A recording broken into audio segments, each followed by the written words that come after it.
ভিতরে আমার ইট দিয়া বানাইছিলাম দেহ ঘরের ভিত।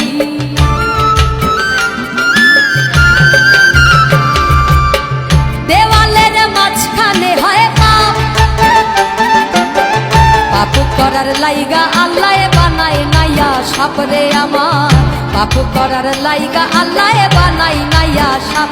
একটা মাটির পুতুল ভেঙে দেখ মাটি হবে রে,